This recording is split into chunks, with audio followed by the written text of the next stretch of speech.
Oh, yeah. Oh, my God. Oh.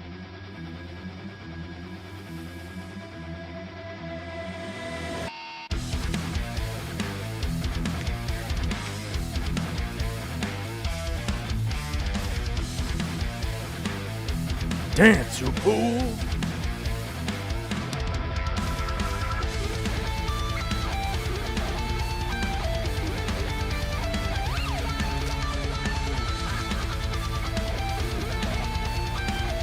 Dance, you fools, dance.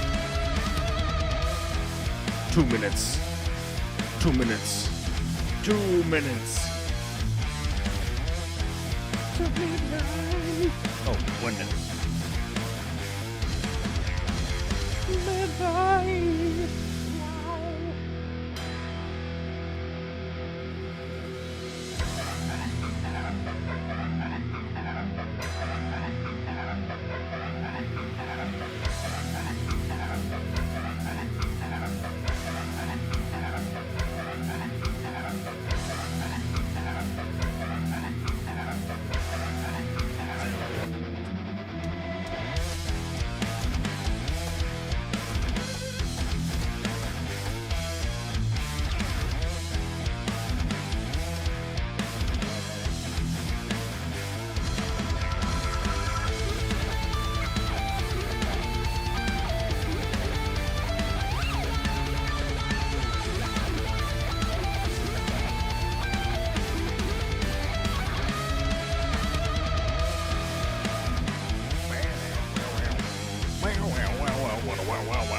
Wow. Meow, meow, meow, meow, meow, meow, meow, meow, meow. Meow, meow, meow, meow, meow, meow, meow, meow, meow. Oh, push the button. There we go. Oh. All that lead time. All that lead time, baby. And what do you get? I forgot to take the thing off. Oh my God, why am I so tall today? I'm extra high up. Hi. It's Monday and I'm super high up into the sky. I'm high up into the sky. I'm being cut off. I don't know why. Get over here.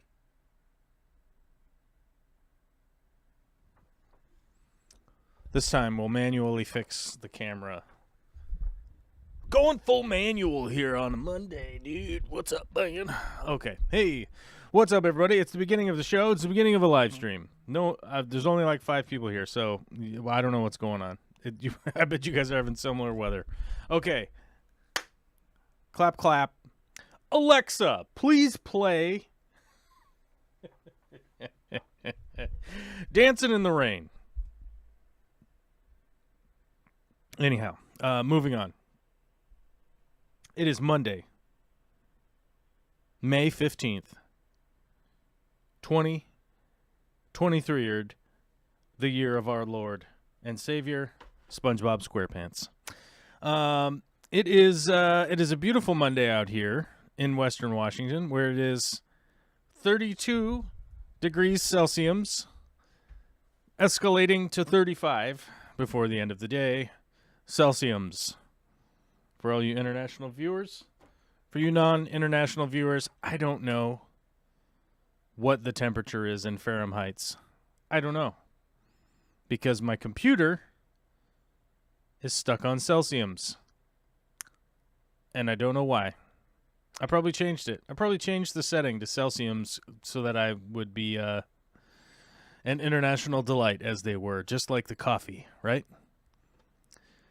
Sky rockets in flight, international delight. Okay, moving on. If you're in Replay Team 6, leave a comment in the chat. Or not in the chat. Leave it in the comments. Leave an outrageous comment about CY glue. Instant Supers glues, baby. Supers glues. Leave an outrageous comment about super glue if you're in Replay Team 6, because that was on my desk. Ha! Oh, Oh, delightful. Desk stuff. Desk talk. Hey, boys. Hey, girls. Hey, non-binaries. We're here to talk about glue today. Not really, but that's what's up. Desk talk. Items on my desk. There's a lot of them. My desk is a mess. Alyssa Bentley's in the chat. She can testify that my desk is a mess. She's seen it in person. And it's a mess. Yeah. So what are you going to do? What are you going to do about it? Big shout out to everybody in the chat today. Erna Pickery, Alyssa Bentley, Derek Palmer Creative, Derek Palmer Creative is a new member and a new booster on our Discord. Speaking of the Discord, if you're a member or a patron, you get hooked up access with our Discord in our community. And today I will open the green room. And in case anybody needs to call in, they want to call in, chit chat, you have the gift of gab. You can gab at your boy live. And you can say whatever you want, basically. I mean, as long as it's not like crazy inflammatory racist nonsense or whatever, you could say generally whatever you want. Anyhow, Aubrey, what's up, Aubrey? How you doing? Alyssa says, not much, broski. Was doing yard work, but I decided I should come in and clean up. Got a doctor's appointment at 3. Yeah, it's getting hot now. The early yard work was a good idea. It's hot. It's a heater out here on the West Coast, buddy. It's gonna be super hot, dude, bro, guy, fella. It's hot out, bro. That's all I gotta say. Last week I think it was 52 and raining, and this week it's 90 in the 90s. It's thick into the 90s, and it's a heater out there, baby. But welcome to the world. Welcome to the earth we live on. Who else is here? Frank Dominguez, hot to the chat with the thumbs ups and the emojis. I love emojis. You know, it's my thing. Boomer Talk. Welcome to Boomer Talk, where we talk about liking emojis. And I said call your mom as a reminder to hit the like button, the share button, and call your mom. Your mom probably wants to hear from you because she might not have heard from you yesterday on Mother's Day, okay? It was Mother's Day this last weekend. We'll talk about that. We'll talk about other stuff. We have pond talk today. We have the daughter got sick again. Ridiculous, but it is what it is. We'll talk about all that stuff. We have some fish room updates on what's going on with my fish room office, workshop, space, whatever you want to call it. We'll figure out a name for it. I'm thinking I have some thoughts, but if you have ideas for what to name my fish room, let me know. Super abstract is totally fine with me. I had a buddy whose workshop was named Corn Dog. Why? I don't know. Actually, I do know why. I'm not going to tell you the story. So I do know, but I'm not going to tell you. Because nah. Who else did I forget to say hi to? Fish Fam Link. Susan Moore Guppies, thinking about summer ponds. Yep, we're going to be talking about some summer pond stuff, some pond action. Because now is the time. Now is the time to get your summer pond ideas going. You should get them going. You know what I mean? You should get them started. You should have a plan, some kind of plan. Do you have a plan? I don't know. Luke Wang is here. What's up, y'all? How you doing? Fish Tank Barn, 187 Ghost. What's up, dude? Clap, clap, clap. What's up, buddy? 33 Celsius is 91 Fahrenheit's. There we go. We got it. You know. But what's 35? Do we know? We don't know. We might not know. We might never know. Okay, now it's time to do the commercial thing where I tell you guys that I'm not able to do YouTube content unless we have patrons and members and I guess super chats or something. I don't know. But I want to give a shout out. In which I had forgotten, but it's over here. I forgot their name, but I did post it so I would remember. It's over here on the Discord. Scott Winkler hit us up with a $9.99 super thanks comment. Apparently you can leave super chats as a comment now later on after the fact. It's a feature I have no I can never remember that that's a thing, but Scott Winkler, big shout out for helping out sponsor the channel this week. Very much appreciate it. It's big time. It's big time that people are like later on leaving an old tip in the tip jar. But we've got our Patreons up here. We go down all the way down to 92. Our members are all the way down to 60. A bunch of them dropped off. Right now, we'll let me refresh the page and double check and make sure that none of them dropped off. Who are our most recent members? Rebecca Lowry is our newest rejoiner. Must have had a credit card finagle or something. I don't know. It's happened to me before where my credit card got replaced and it disappears for a while, and then you're like, oh crap, I gotta sign up for stuff again. Derek Palmer Creative and Daniel Velez rejoined. Those are our newest.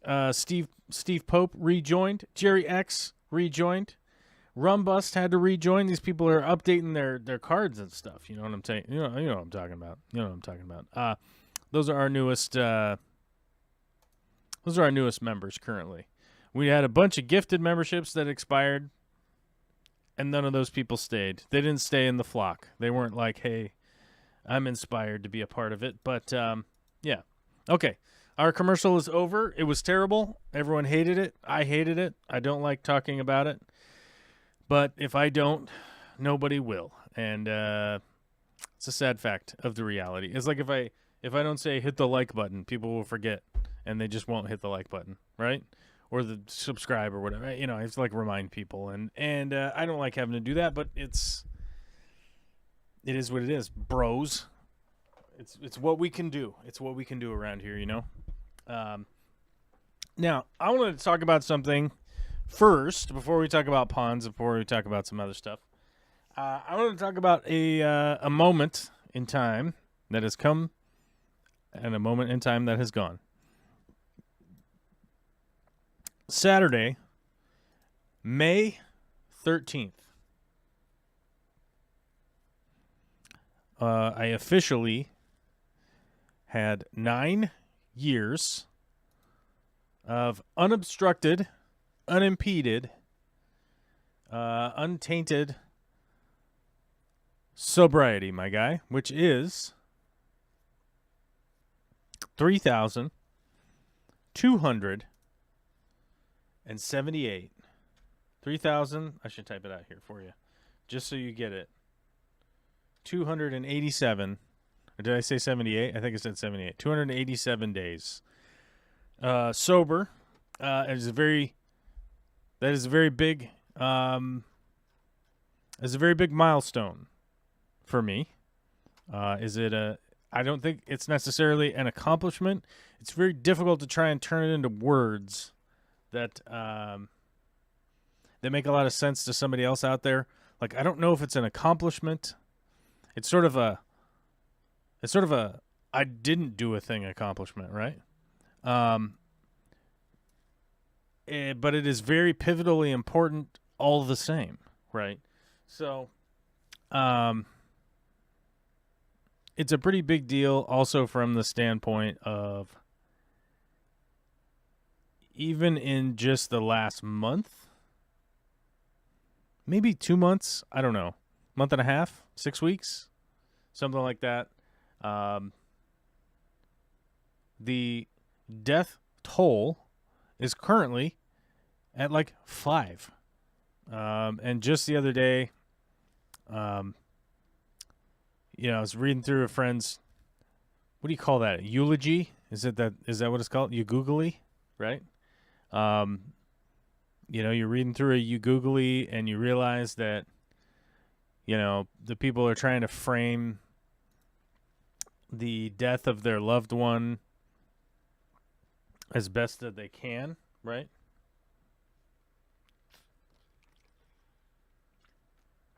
Where things are framed like a tragic accident, right? And things like that, or an unavoidable medical situation, right? Like,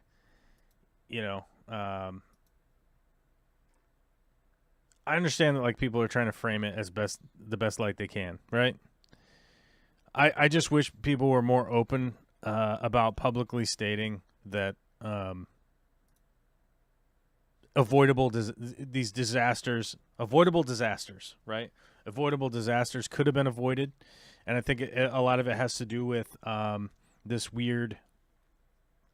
I think a lot of it has to do with this weird aspect in modern day culture that it's difficult to say like where this comes from, but it's the idea that like we're not allowed to talk about politics. We're not allowed to talk about religion. We're not allowed to talk about how much money we make. We're not allowed to talk about a lot of things that are like wildly important for what I would consider to be a healthy society that's going to continue to grow and everything. It's very easy to have a commentary about a human that doesn't exist, like the hypothetical human of like, you should go to the gym and you should blah, blah, blah, and you should blah, blah, blah. Right. It's very easy to have like those types of conversation that don't actually apply to anybody.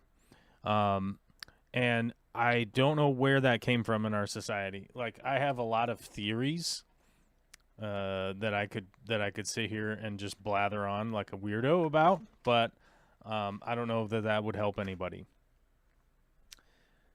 But something that I do know that could help the average person out there is finding a place where you could talk about those things. And for me, one of those places was found in sobriety from going to meetings, right? The fellow sufferers of what I and medical science would consider to be the disease of addiction are able to meet, talk about in a structured environment, in a safe, anonymous-ish environment where people can communicate the things that are going on and try to come to a positive resolution to all of those things, and building community, building friendships, building mentorships for adults that generally don't have the skill set to do those things sort of on their own without an outside motivating factor. The motivating factor for the people in those rooms are getting sober and getting their life figured out. That's the motivating factor. Average people walking around don't have necessarily a motivating factor, right? And I feel like that's where a big impediment to our society is. And I feel super grateful that I've had the opportunity to meet so many people in recovery and whatnot that are open to sharing, open to having a real conversation about stuff, and not being incredibly fearful of being judged or really being fearful of like self-criticism, self-analysis, that kind of stuff. And it has been a big positive in my life, right? And as a matter of fact, I saw like a short video that somebody had posted. It's kind of wild for them to have posted it, but they're actually talking about ADHD and the years that they wasted in their life being the cost, right? Being the cost of them having untreated ADHD, right? Which actually was, to me, more of a message about the fact that they were self-medicating for so many years and all that kind of stuff, and how many years that they lost at the behest of what should probably be a fairly treatable situation. And I thought, well, that's really interesting, and I definitely see the parallel there of just how many years and years and years that would be very easy for me to say, wow, I really wasted those years. It's also very easy to say, like, oh, well, if you didn't have all those years, you wouldn't be where you are now. but it's not really provable, right? It's a statement that you can't prove. You can't really back it up. It's like it feels right, but it's not a statement that you could say like, well, I took my alternate alternate universe machine and I went over to the alternate universe, and it turns out that, like, yeah, if you hadn't done all that stuff, it turns out you didn't. Right. So it's not really a provable statement, but what I can say is that I'm grateful that I have the opportunity now to try and play catch up. If I would even consider it to be catch up or whatever, I at least have the opportunity to do that. So I'm going to make the best of it. Okay. If you are somebody out there who happens to watch this content for fish advice or whatever it is that I'm doing here, and you are somebody who is struggling and you are not feeling like what you are doing in life is benefiting yourself and others, especially around drugs and alcohol, I can specifically say there are free groups out there of people that can help you out. I will reiterate the statement once again that I've said many times in the past, that Alcoholics Anonymous, Narcotics Anonymous are not religious-based recovery, though they do talk about God, and I would say that with air quotes because it's not specific. It's utilizing that verb or that noun for, I was going to say verbiage. Verbiage would be a better word. They're utilizing that verbiage for easily communicating the idea that there is a higher power, not necessarily Jesus or whatever, right? Just that you are not the center of the universe. There are things more powerful than you. You are not in control of every single thing. You are in control of yourself, and you should be focusing on controlling yourself and not worried about other stuff. That's basically the message. There's Smart Recovery out there. There's also the Satan. Smart Recovery is completely non-religious affiliated at all. It's I think it's a 10-step program or something like that. I'm not 100% sure. There's also recovery programs through there's the Satanic Church, if that's a thing that you want to do. There's so many groups out there that are doing such good work. My recommendation is always to go to Alcoholics Anonymous or Narcotics Anonymous because of the fact that they are pretty well accessible to just about anywhere. I have been to meetings in the most populous of states, like California. I have been to meetings in the least populated states, from Wyoming, Alaska, Idaho, Oregon, Missouri. Went to a meeting in Missouri. I'm saying that they're everywhere. They are overseas. I have a buddy who regularly travels for his fancy job, and they are even in China. There are even meetings in China. So I recommend people to go there to get started, and then if you want to find maybe one of the other programs because it's maybe not the right thing for you, just bear in mind they are free, and yeah, there is a better, easier path out there available for you, and you do not have to hit rock bottom in order to get there. Nobody in their right mind would think, wow, you really have to hit an absolute zero in order to start making a change in your life. That is insane. There's no better time. There's no better day than today, right? So hopefully that's going to maybe, I don't know, maybe it'll reach somebody. Maybe it won't. I don't know. Maybe you're too freaked out. If you are freaked out, send me an email, joel@darkstararts.com. It's attached to my YouTube channel on the contact. Send me an email. Yeah. Okay.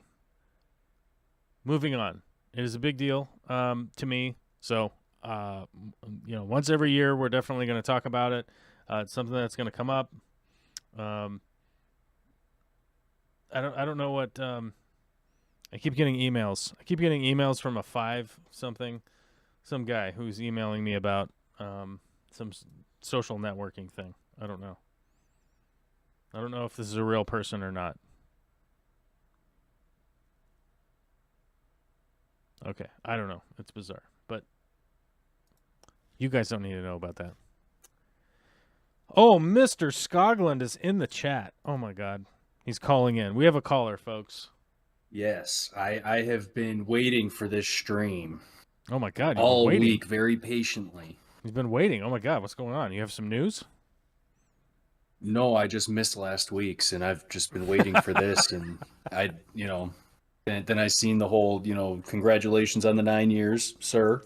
Oh, well, thank you. Thank you. I believe it was only like 2 or 3 when I started watching you, so. That's intense. Yeah, isn't it? Wow. That's an intense situation to think about, right? Like, what are we supposed to do with that?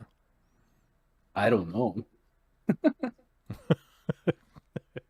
It's kind of weird. I haven't thought that far in advance. Yeah.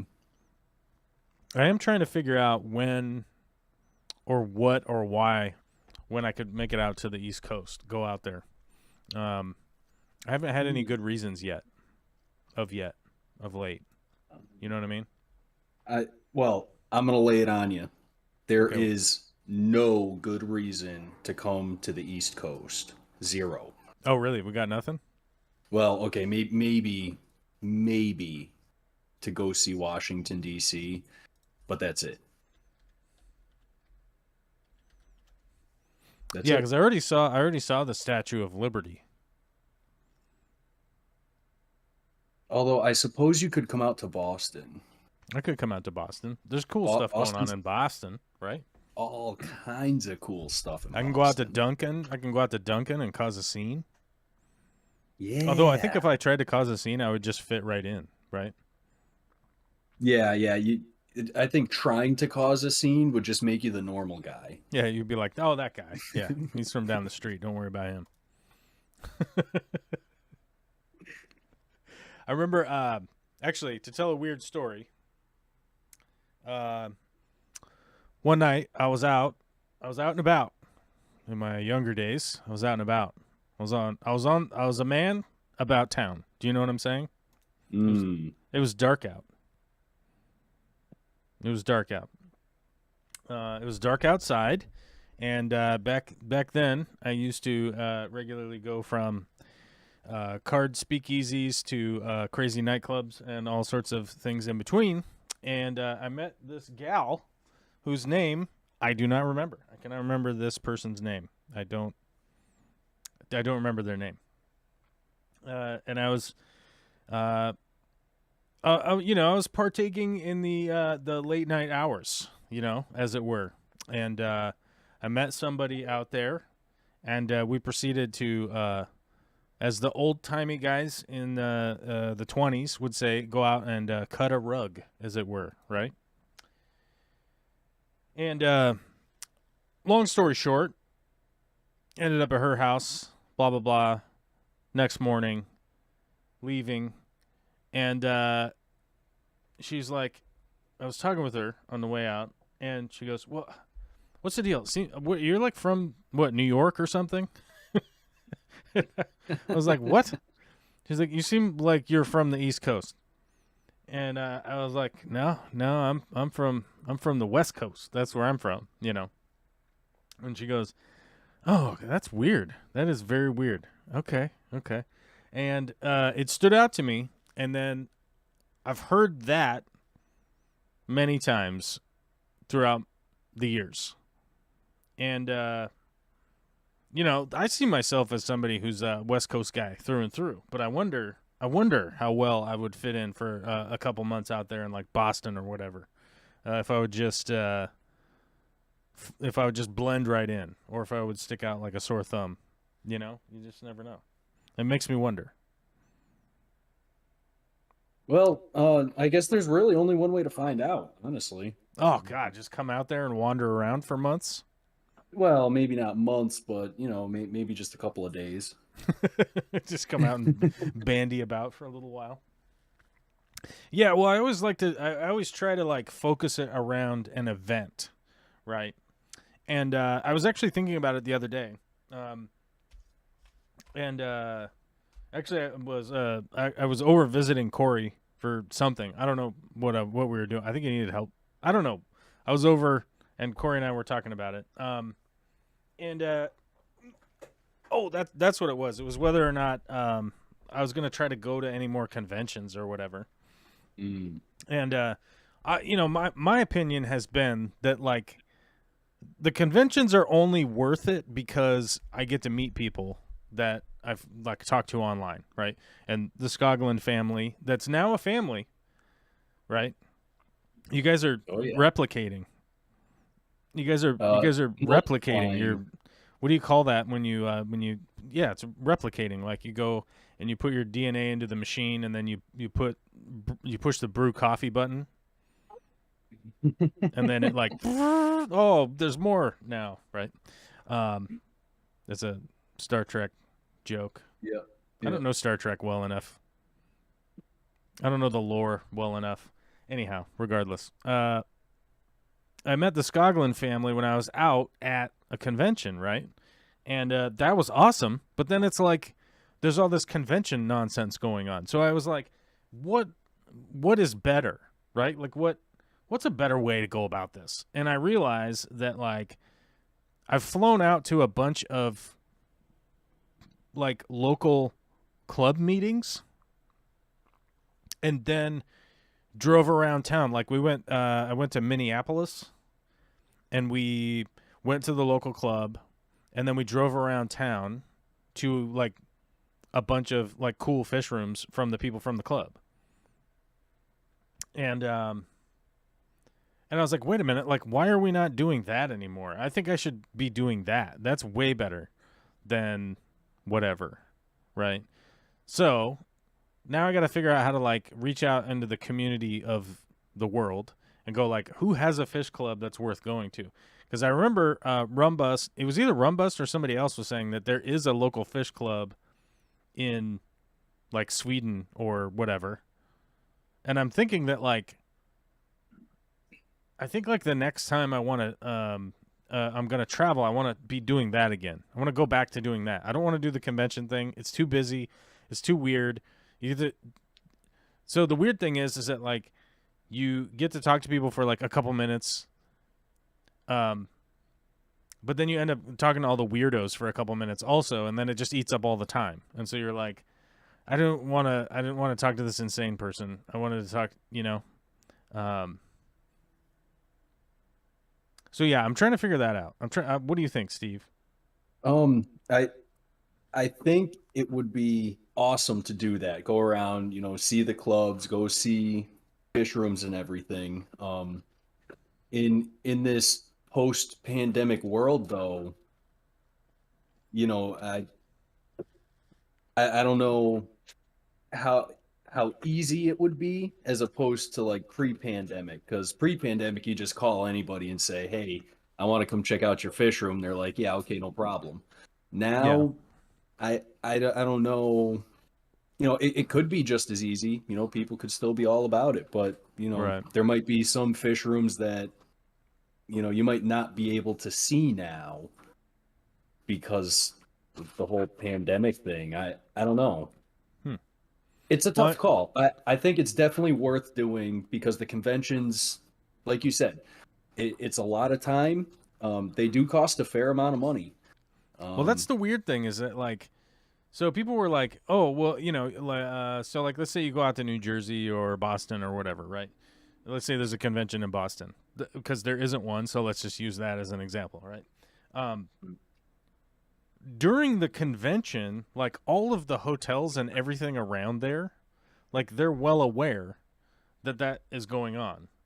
mm, So they jack their prices up like crazy. And then, of course, the conventions are directly on the weekend, which is the most expensive time, also, right? So it's like if you got to book a hotel room for like 4 days or even 3 days or whatever, and you got to do it like Friday, Saturday, Sunday, mhm. or Thursday, Friday, Saturday, or Friday, Saturday, Sunday, Monday. Those are the most expensive days out of the week when it's like, yeah, but if I want cheap airfare, you want to leave on a Monday, right? Well, fly out on a Monday, come back on Thursday, Right. and that plane ticket is like, I don't know, is it half the price? Is it a quarter of the price? You know, the plane ticket's super cheap. Staying at the hotel is much cheaper. You know, if you got an Uber or taxi or any of that kind of stuff is much cheaper. Like the restaurants aren't over inundated with Friday night people, right? We've encountered that in the past where it was like a bunch of convention people wanted to go out to dinner, but it was Saturday night. So, well, guess what's the busiest night of the week, right? Saturday night. So it's like all the places were like super busy, you know. So it was like, you know, it's kind of crazy. So I'm like, but I do recall like a lot of the fish clubs meet on like Tuesday or a Wednesday or a Thursday evening, right? You know, it'll normally be like 5:30 or 6 o'clock or 6:30 till 9 o'clock or whatever. So you'll be able to do the club thing, and then anybody who's available like the next day or the day before or whatever to like go check out their fish room or whatever, you could go do that. I just remember it being much cheaper, and like going to those conventions back then was like super expensive because it's like, you know, the conventions know, or the hotels know that there's a convention going on, so they jack their prices up during the convention because you're going to be close to wherever the convention is at. There's normally a convention center, right? Right. Yeah. It's So, weird. the year that I think it was the first year for the aquatic experience in New York, Mm-hmm. because I think there was two of them, right? Um, I had booked the hotel room because my plan was to go down for the whole weekend, even if it was just by myself. Mm-hmm. But I had obviously known it was coming for a long time, so I booked it well in advance. Right. And the rates hadn't gone up yet, which was great. Because, you know, I got my room locked in at, I think it was $250 for the whole weekend. Right. And then I ended up talking the owner of the store to go down to it. And, you know, we brought a bunch of stuff. We did great. And he was like, well, I'll pay you for the room. And I was like, don't even worry about it. He's like, dude, that's like $1,000 because he does the Reefapalooza every year down there. Right. And I was like, no, I booked it way ahead of time. Don't even worry about it. You know, just like buy my food or something. Right. He was like, well, yeah, I was going to do that anyway, but are you sure? And I was like, yeah. You know, so like it's something, if you know it's coming, you can book it ahead far enough in advance to get the good rate. It's the last minute, oh, I still got to book my room, is really where you get bagged. Well, that too. Yeah. But, you know, I think like the convention centers are getting better and better about the hotels are getting better and better about knowing when an event is coming, you know, because of the internet and everything. It's like a lot easier for them to figure out like what's coming up and raise their prices because of that. That's true. Like I know a lot of hotels are just using these like algorithm basically like computer programs that are like scraping the internet to know like what is going on, how many more flights are being booked and stuff like that. Because I know like airline companies are doing that now, where this weekend, it's becoming more and more popular this weekend to go to this location. Raise those prices, right? Right. This is getting less popular to go over here. Let's lower the prices down here a little bit or something to try and engage people to buy it. But more often than not, it's just like a computer. The computers are doing it now, right? As opposed to, 10, 15 years ago, they might not even have known that there was a convention and just gave people the standard price, right? Right. It's $29 a night for the room there or whatever it is, So, yeah, I mean, technology is definitely a benefit. Sometimes it definitely isn't a benefit. I think that's one of them where we as the little guy get a little screwed. But, yeah, I just think, like, for me, like, the convention thing, it's just not worth it, and I'm especially, even before COVID, before the pandemic, before any of that stuff, it's like you would go to a convention, you're coming home and going to get sick, right? It's just the way it is. You go into a building where there's 2,000 people coming, or 5,000 people or whatever coming in and out the whole day, coughing and sneezing and touching everything and talking and talking and talking loudly and talking louder and talking louder and talking loud, all in one room for days and days on end. You're gonna catch something from somebody. It's just how it's gonna be. Almost going to a football game is almost more sanitary than like hanging out at a convention hall for 12 hours. Right?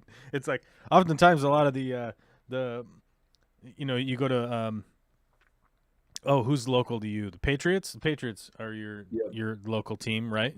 That's an open air stadium. So you're literally like outside. Oh yeah. So like your chances of catching the cold or the flu from somebody else are pretty low because you're freaking outside, Same here. Seahawks Stadium is outside, right? It's open air.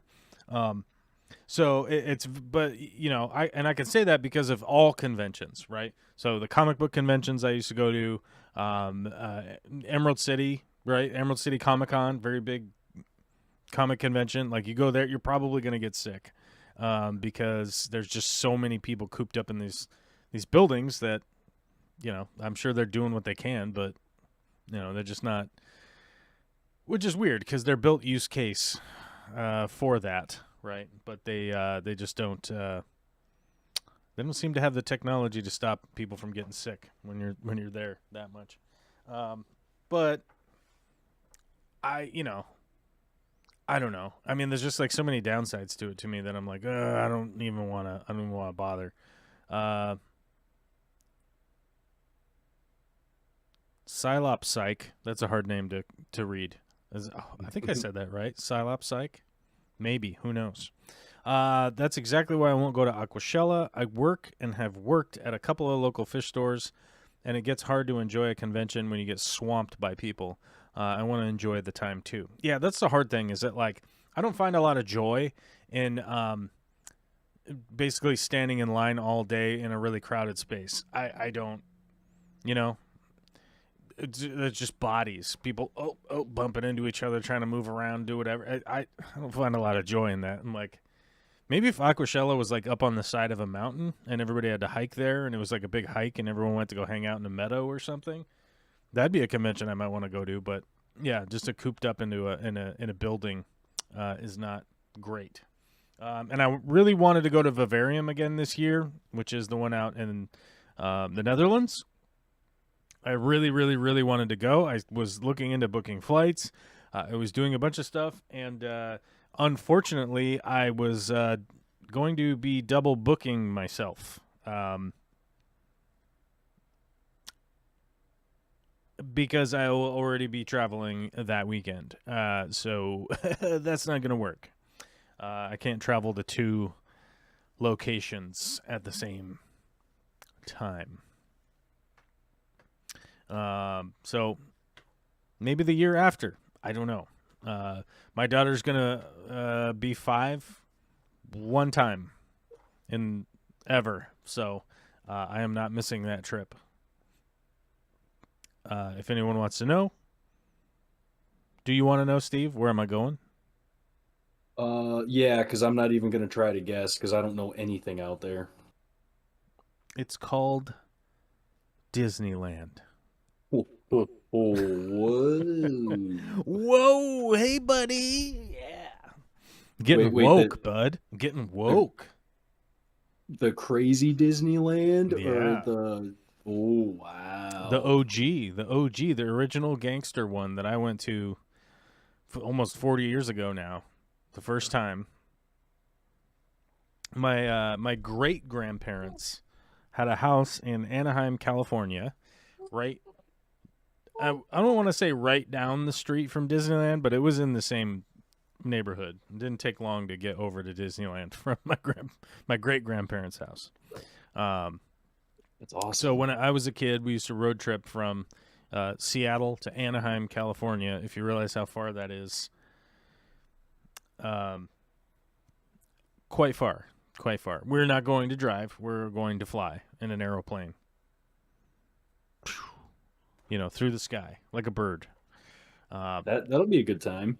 Yeah. So it'll be for Olivia's 5th birthday, because Olivia's grandma, aka my mom, has been promising her once she's 5 that she will take her to Disneyland. And to be honest, I'm not letting my mom just take my daughter for the first time to Disneyland without me. Like, hey, listen here. Yeah. You can't be spoiling it. You know how much this kid loves Frozen and stuff like that. I mean, it's not the first time she's going to Disneyland, or I'm not going to be there. You bet your bottom dollar that I'm going to be there.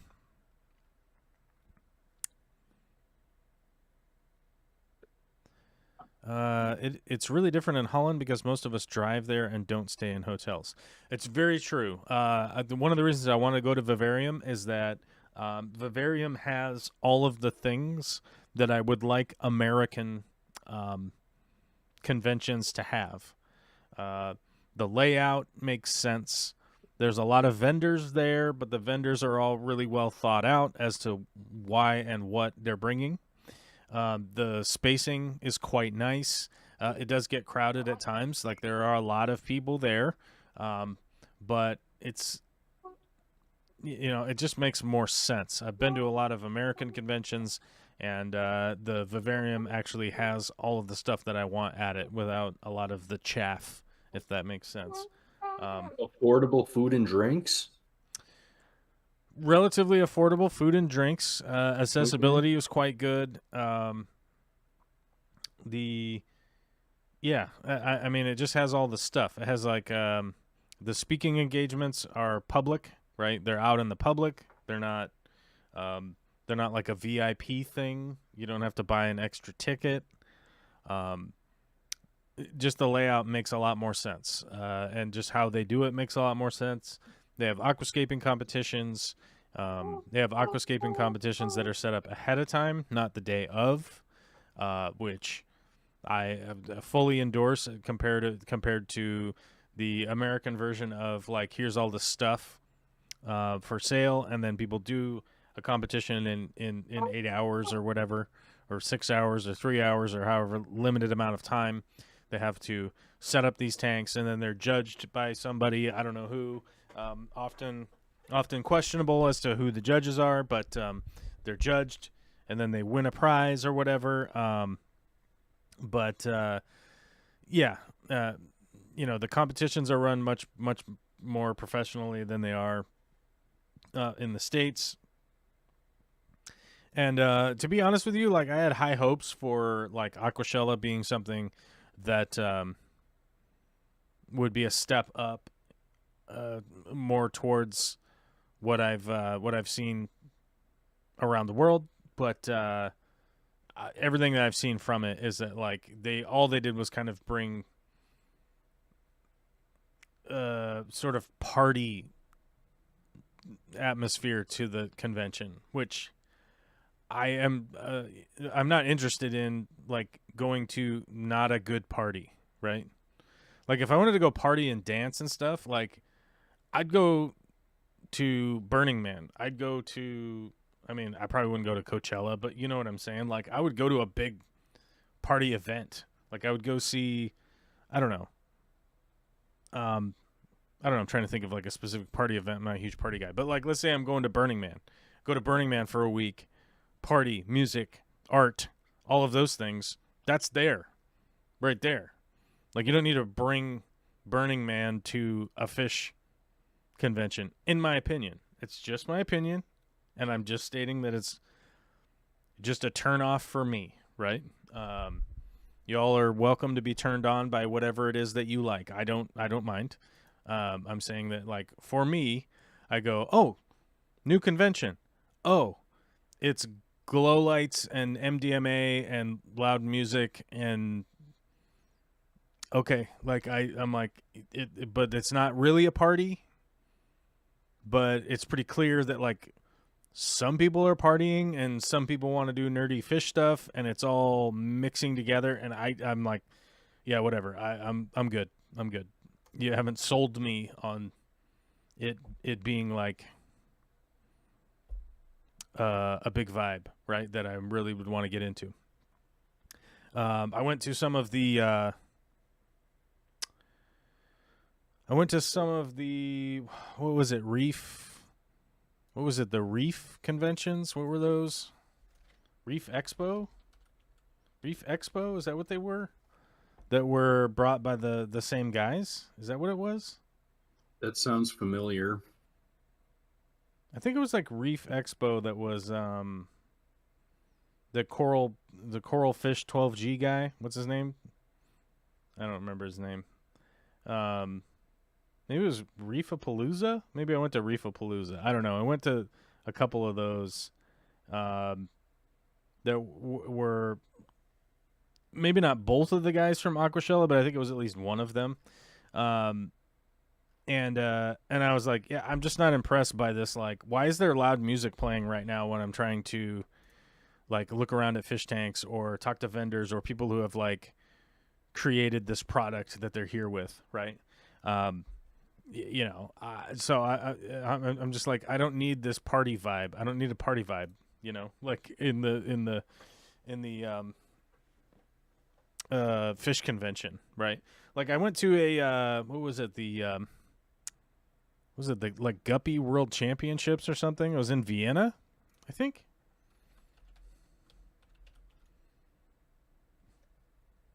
No, maybe it wasn't in Vienna. Where was it? Guppy World Championships. I don't know. It was in some country in Europe. Yeah, Vienna, Austria. Yeah. Yeah. Oh my God, I have a video. I'm like one of the first things on the video here. Okay, hold on. Pause video before I get a copyright strike on my own channel. Share, copy link.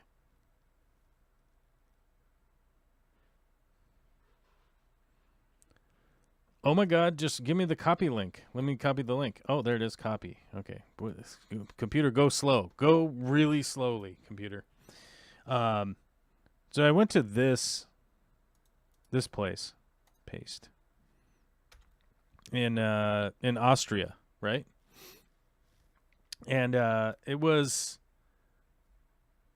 I don't know if that video is any good, but it will kind of give you an idea of like what I thought was admirable about like a lot of people bringing out all of their fish stuff in a big open space where everything was displayed really well. People brought like their best of the best, that kind of thing. And then everybody was sort of just around and was able to be, it's like, oh, who's the breeder here? And it's like, oh, there's their name tag. And then like you can find them over here. And yeah, and it was like, oh, this is a vibe that I can get down with. Like, everybody's here. Everybody was here all day. Like, they had a lot of foot traffic. They sold a bunch of the fish, blah, blah, blah, blah, blah, all that kind of stuff. And you're like, yeah, this is a vibe I can get down with. I don't need a rave at my fish expo, Alyssa says, I didn't enjoy raves back in the 90s. I still don't. I just want my calm aquarium times. I used to throw, not throw them personally, but I used to help throw a bunch of illegal raves back in the 90s. So, like, I've been to quite a few parties in my life. I've been to Burning Man, whatnot already. Like, I've been to all that stuff. But, I don't need that at my fish convention. Does that make sense? Have I lost you, Steve, or do you want a big rave at your... No, actually, the fish helped me kind of get out of all of that, so I'd rather leave that where it belongs behind me. Right. Well, it's kind of one of those things where you're like, I just got done talking about it, but like I'm 9 years sober now, right? And what's that guy's name? George? What is he? Yeah, George. What is he? He's like what, 22 or 24 maybe or something, right? And I fully get it that like when I have conversations with people that are like 24 years old, they're partying all the time. They've made a bunch of money from essentially like doing a thing that isn't really, it is a job. Okay. Let's be clear. But also being Tom Cruise is a job, right? Like we all need to understand like the perspective of Yes, Tom Cruise works really hard, but he's also rewarded like $200 million a year, right, for his really hard work. People that work at 7-Eleven or the gas station or whatever work really hard also, and they get $23,000 a year or whatever it is, right?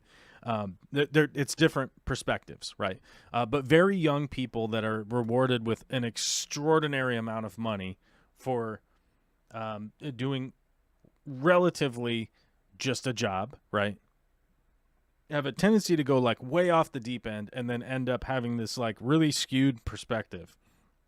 As a matter of fact, I can give you a specific example of a girl I used to date like 20 years ago, whenever my early 20s, was a runway and magazine model, right? Like she was a model.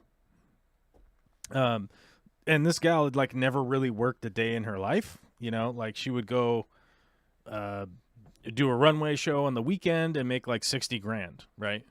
Like you go work for 3 days and complain about it and make like $50,000, right? So that person is a perfect example comparatively of making a lot of money for like, yes, you go do work and the work is hard. Yeah. But the payoff is quite high.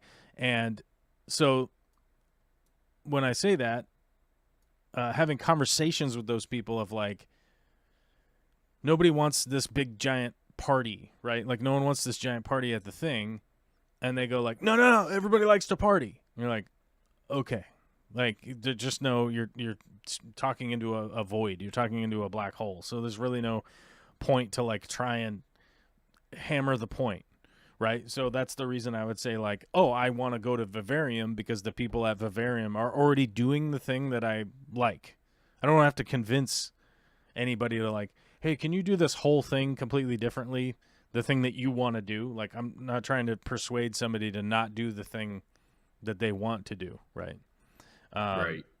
I don't understand why that shortened link that I posted, the YouTube link, says meths in it. Look at this. https://YouTubers/meths-EU. I don't even know. That is awesome. That is bizarro world. We're just living in bizarro world out here, trying to do our thing. So yeah, that's why that's why people are like, I don't understand why you don't want to go, and I'm like, that's why I don't want to go. This is why I left a fish gallery in Texas. It became more of a hype than a care. I don't know what this is. Somebody's calling me. Steven, talk to him for a second. I'm going to mute myself. Okay. Hello? Hello? Sir, are you there? Hello? Hello, sir? I don't know what that was. That was weird. Okay. I don't know. It was probably a spooky ghost. Anyhow, back to what we were saying. This is why I left Fish Gallery in Texas. It became more of a hype than a care about fish keeping, overpriced, and lack of heart. Let's keep it about making the hobby better rather than showboating. Yeah, I mean, that's kind of the thing. Yeah, so I just, that's kind of like my perspective of where it's at. Totally agree with that perspective. The Triple Crown last year was good, though. A lot of quality fish stuff going on. Yeah, I wanted to make the Triple Crown thing last year, but I forget something was conflicting with that I needed, that I could not avoid doing.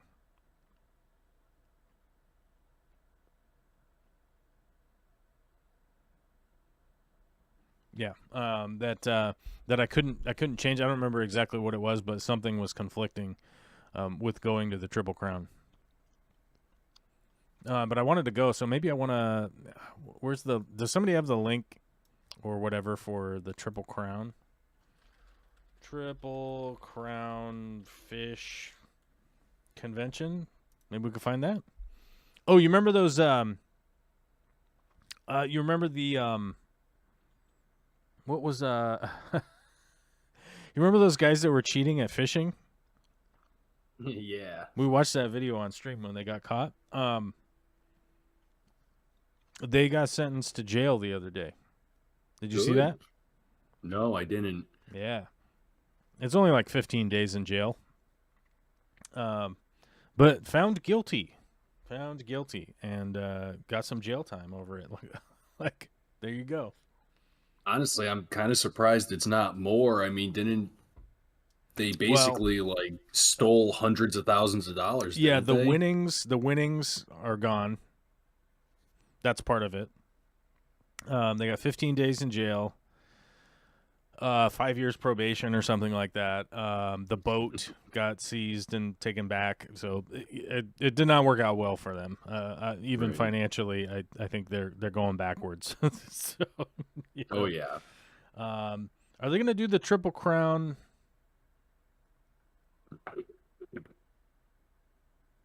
Are they going to do the Triple Crown again this year? Is there one? I see a thing from 2022.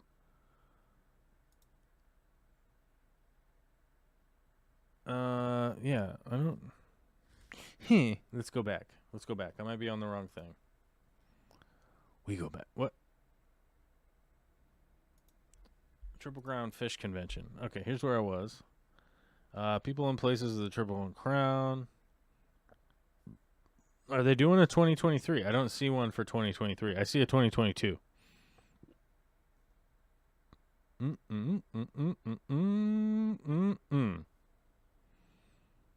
No, the Triple Crown was a one-off event. Well, why would you do a one-off event? What's the point in only doing a one-off event? That doesn't make any sense. You're supposed to do an event, and then if it's good and profitable, you're supposed to do it again. So I guess it wasn't profitable then? Okay, well, I don't know. I wasn't involved in the organizing of it or anything like that, so I don't know what their plan was, but yeah. Here's a big article. After the longer than desirable pandemic hiatus, the American Cichlid Association show is back with a plan to make up for lost time. To maximize the impact of their grand return to public events, this year's attendants weren't just treated to cichlids, but also killifish, livebearers, rainbow fishes, and much more. This came in the form of the Aquatic Triple Crown, a joint event featuring representation from the 3 largest specialty national tropical fish organizations. Oh, so they all got together just because the pandemic was ending, and now they're going back to like individually making money again. Like, I'm gonna be honest here, guys. You're supposed to learn from past mistakes, right?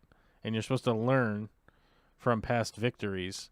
That like if this was victorious and was good, and this was awesome, and it brought a whole bunch of people out, and it potentially brought some new people into the hobby, and it brought a lot of good people together and stuff, you should be doing it again. It shouldn't just be a one-time thing. So I don't know, but I'll have to look into it more as to why or whatever. But my immediate knee-jerk reaction is, oh, they were only doing it because of the pandemic, and then now they're going back to doing individual money-making ventures of doing conventions, right? And by the way, I don't know who out there has tried to act. I've seen some people be like, this isn't for making money. Like, what are you talking about? Of course it's for making money. It's a business. Like, to even like do a convention, you have to have a business license, LLC, insurance, all that stuff. So what are we talking about? Luke Wang says, Corvus, do you go to the American Gardeners Association, the AGA? I have been to one. I would look forward to going to another one. I think the next one is in 2024, right? American Gardeners Aquatic Convention. I can't remember the actual specific. The AGA, there it is. We'll get it. Aquatic Gardeners. That's why it's not American. I'm an idiot. I'm a dumb person. Sorry, guys. AGA home. Let's see.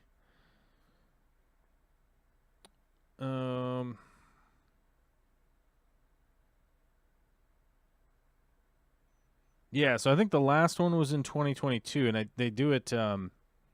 biannually, right? So if you oh, Eric Olson is on the board of directors. I should just email him and find out what's going on. Karen Randall, who does not like me very much. I thought she would, but she didn't like me very much. But yeah, whenever the next one is, when's the next one? Convention. Here it is. They only have the 2022 up here, so I'm guessing that they don't have the 2024 one yet. They probably don't have it scheduled yet because it's in October, I think. Right? Yeah, October 2nd. September 29th to October 2nd, 2022, and they do it every 2 years. So yeah, so I think I think I would like to go to the next AGA because I really liked that convention. It was small. Yeah, it would have been nicer if it was a little bit bigger of an affair, but it's not really a criticism to say like it's too small. The big issue that we had with it is that they limited how many tickets. Like they forced it to be small, which I thought was odd. Thinking back on it now, I'm trying to remember from my brain parts, get them lubed up here and think about going to the AGA. But they limited how many tickets would be sold, and they wanted it to sort of stay small. So I understand where they're coming from, where they didn't want just be flooded with people and it be overcrowded and all that stuff. But I think at the time they said that they were only selling like 200 tickets a day.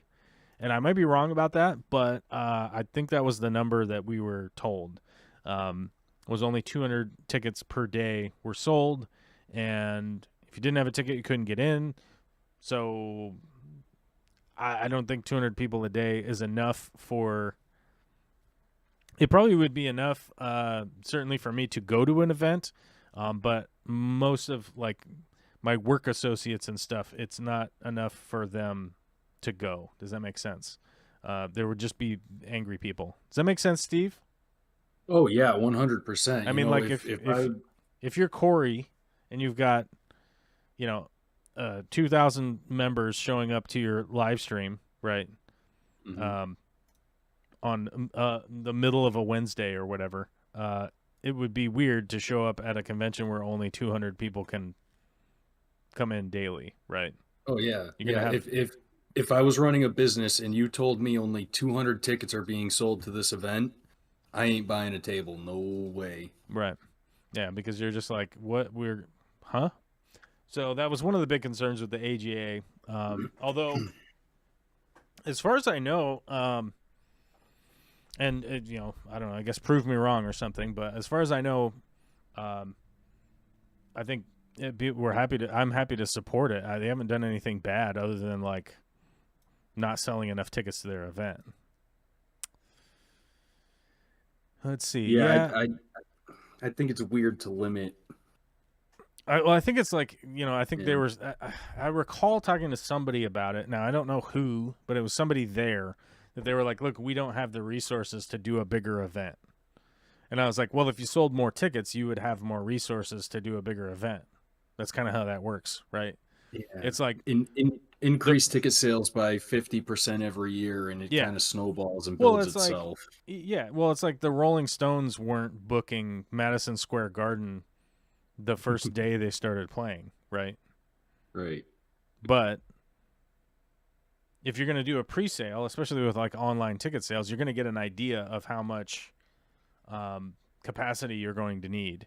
And maybe you need to move the location or expand within the convention center or something like that, which I know is available.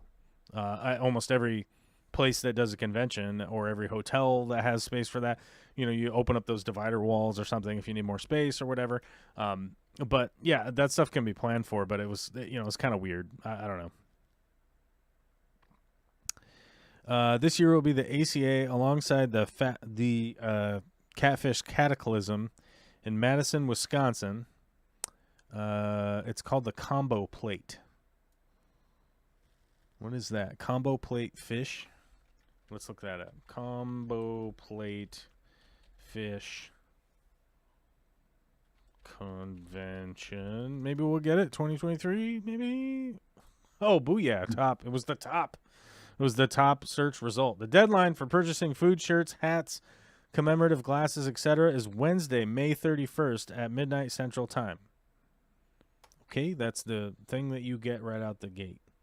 Cataclysm and the ACA better together July 13th through the 16th in Madison, Wisconsin. Let's look at Madison, Wisconsin. That starts on a Thursday? Is that a Thursday? Yes. Let's see. July. Where's July? Do we have July? Thursday, Friday, Saturday, Sunday. That's 4 days of convention. That's too much. Sunday's useless. Sunday is a totally useless day. Don't do Sunday. Sunday's a pack-up day. You could do Thursday, Friday, Saturday. That actually is probably smart. Maybe Sunday is just because they're packing up, like they might as well be open or something. Thursday, Friday, Saturday, if you're trying to get people in, would be good. Oh my God, how is it like it's cooler and refreshinger in Wisconsin right now than it is here? 72 degrees right now. Let's look at the map. Let's look at this map because I want to look so I can remember where Madison, Wisconsin is actually. Okay. Yeah. Madison, Wisconsin is straight across from Milwaukee. Okay. That's what I was thinking. I was like, it's got to be like straight across. I've been here and here. I've been to these two places. I've been through both of these on the 94. I've done that. How far is that drive, though? Madison to Milwaukee. How do you spell Milwaukee? Wauke,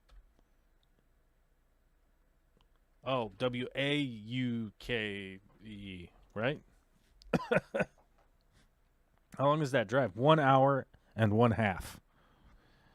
Otherwise known as 90 minutes. 90-minute drive. That's an easy drive. Okay.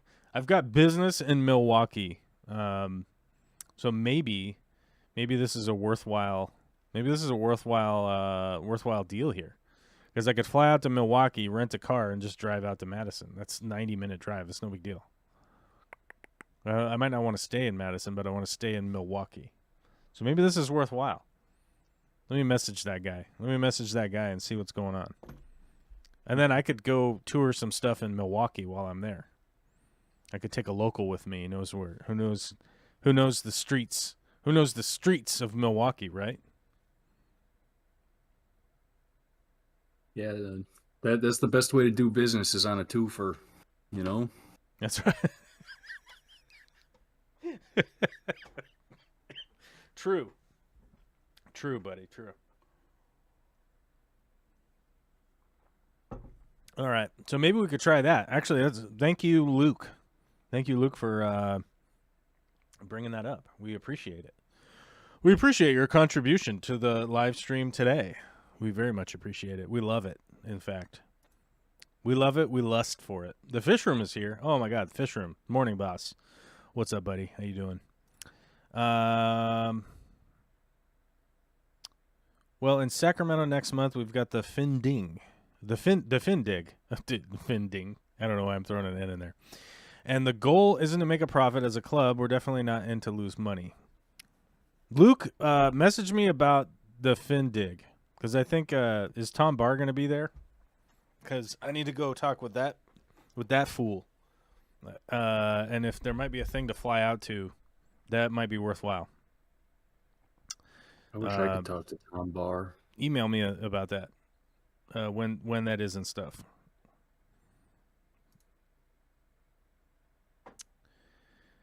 Because Sacramento flight is super cheap. Let's see.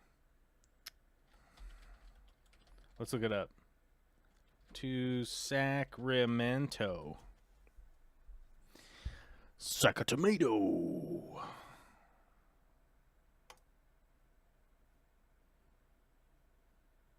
$239, that's my guess. Excuse me. I'm burping. Oh my God. I'm so sorry. What month is next month? That's the question I have. June? Right? Is that right?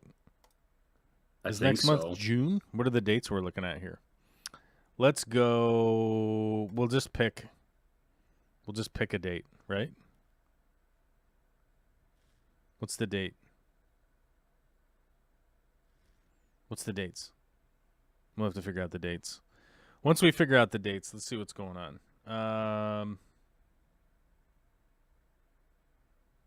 285 seems to be the low one right now.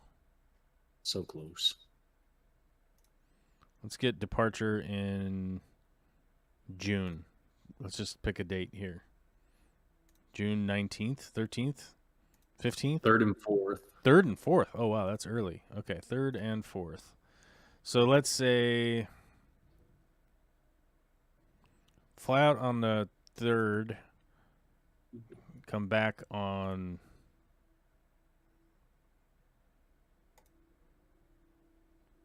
what if you fly out on the 3rd? Let's see.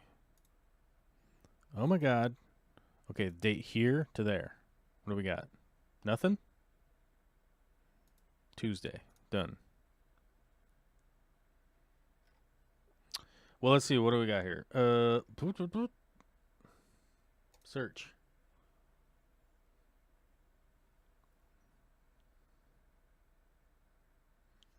$377, $437. Oh, with multiple stops. What is that?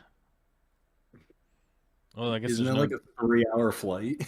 there's no direct flights. All right. There's an airport near me in Everett, so I looked that one up first. I mean, it's like, I don't know, 40 minutes from here or something, but that's way better than SeaTac. So let's go SeaTac, leaving, what? Thursday. What do you think? So it's on a Saturday and a Sunday, the 3rd and the 4th. Let's say I just take the early Saturday flight. Let's say I take the early Saturday flight.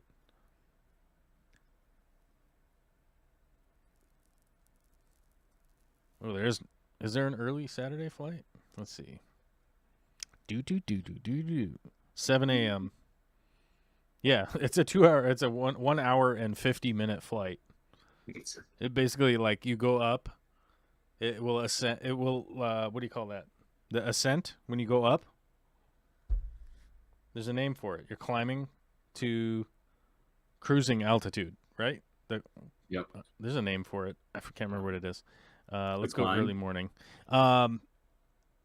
You basically go up to cruising altitude and then immediately start making your descent, right, into Sacramento. Early morning is more expensive. Let's go regular morning. The red eye is no good.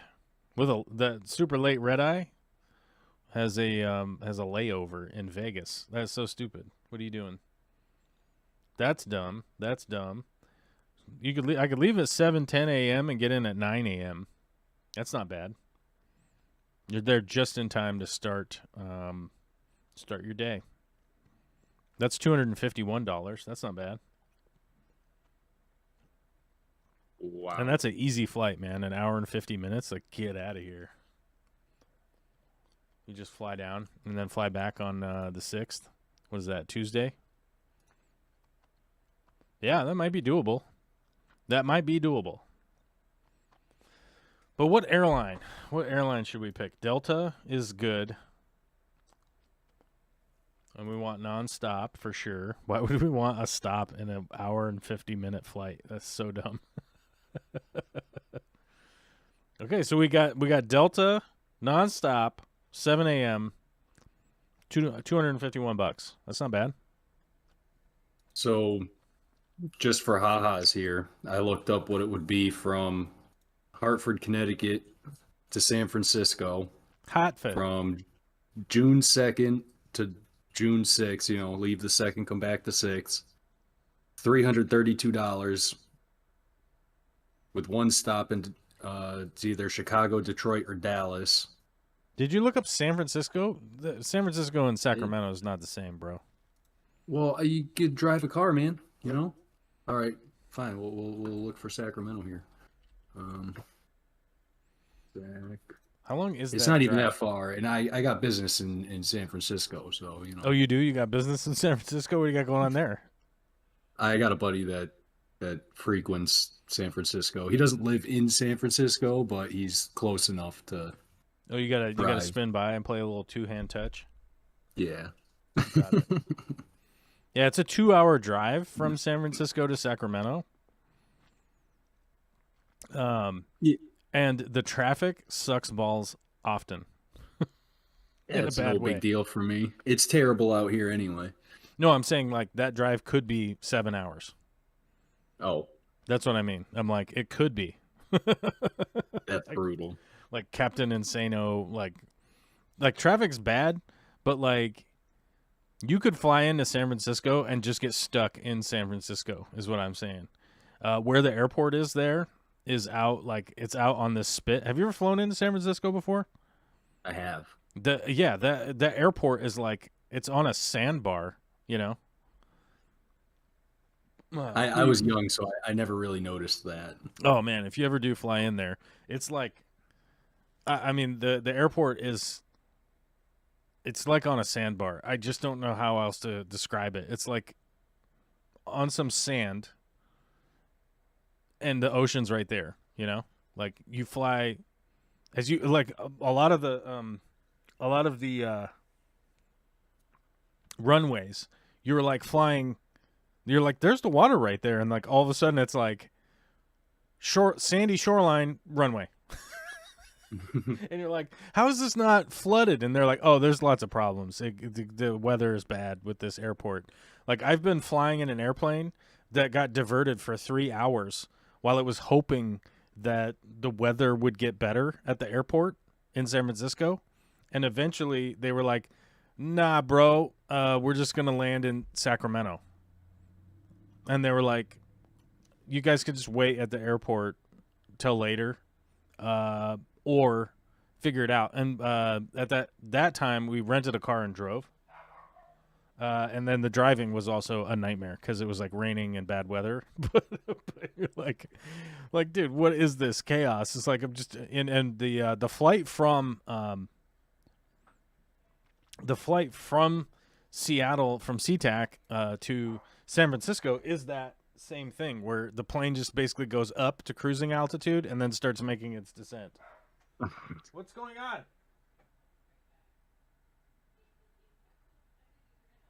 Yeah, flying into Sacramento is much more expensive.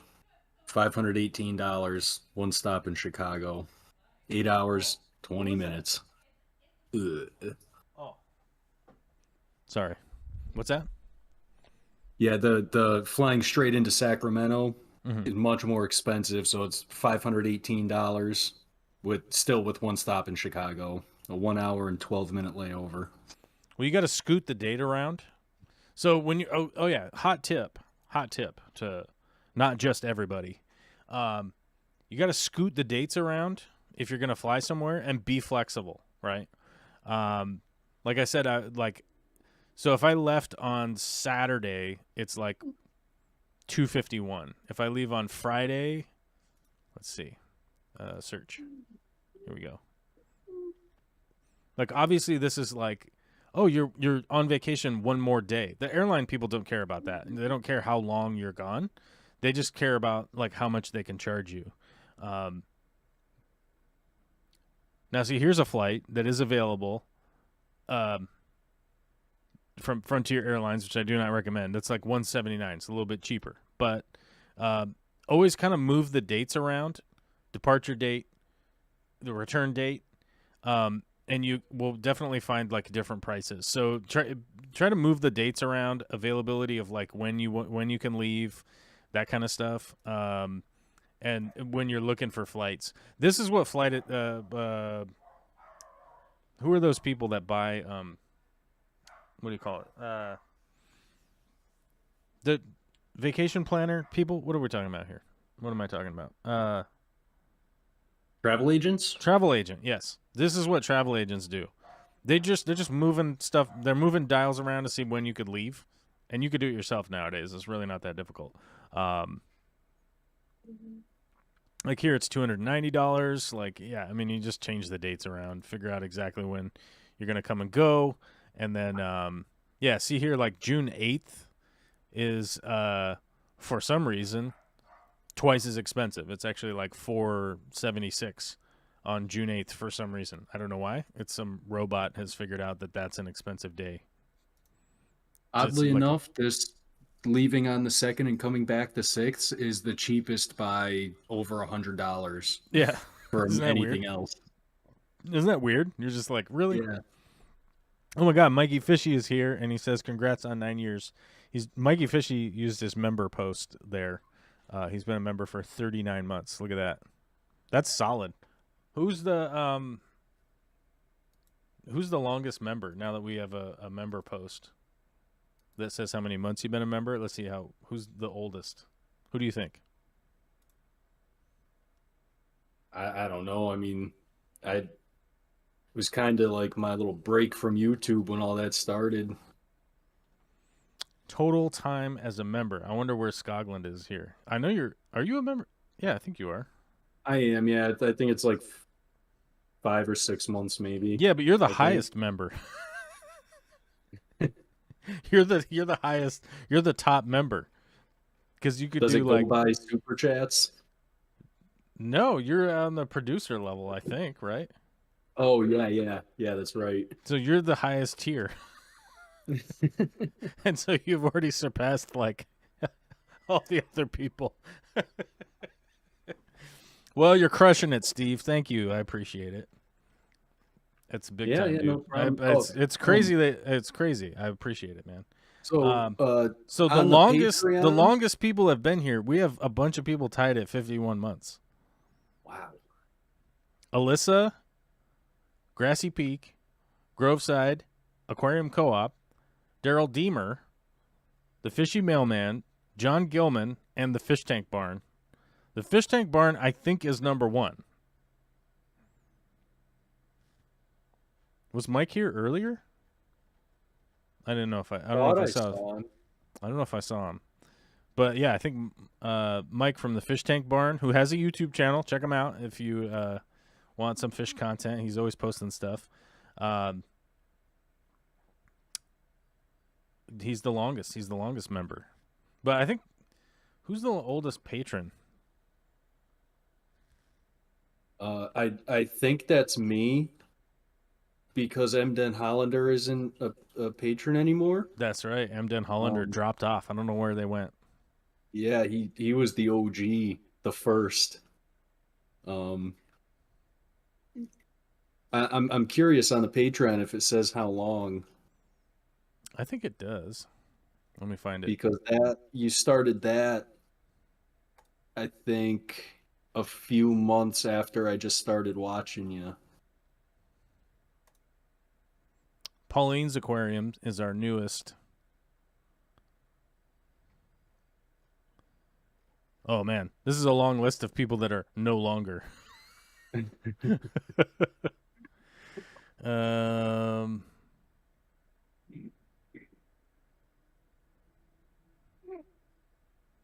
What the?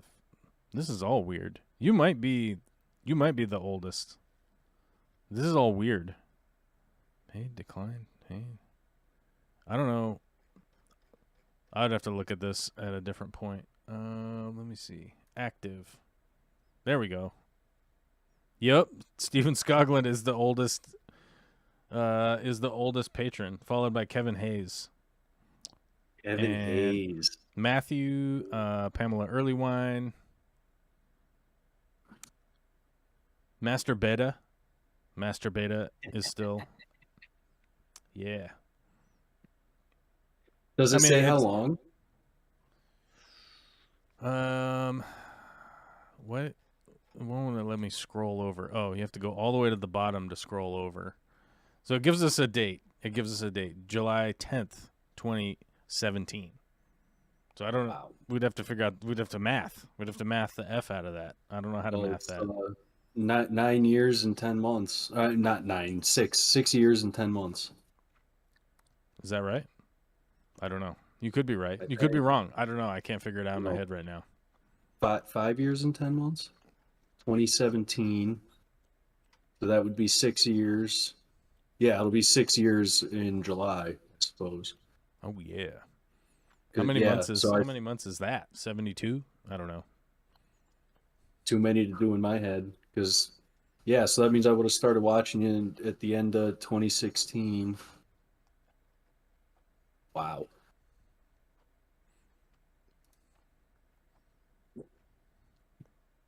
Yeah, Pauline came in big time and pledged for a year. Nice. Got a 1 year membership over on Patreon, which is $1 a month, which I feel like is doable, you know. If people wanted to support my fucking trying to be a video production guy, which is realistically like what it boils down to is like what I'm trying to do is like make videos and stuff. I feel like you could find $12 a year in change on the sidewalk. Yeah, probably. I mean, if I had a thing that could find change for me, I need a thing. Maybe a metal detector. Yeah. But then I gotta go make the money to buy the metal detector, right? Oh. Damn it! This Catch world, 22. this world is just full of capitalist mayhem.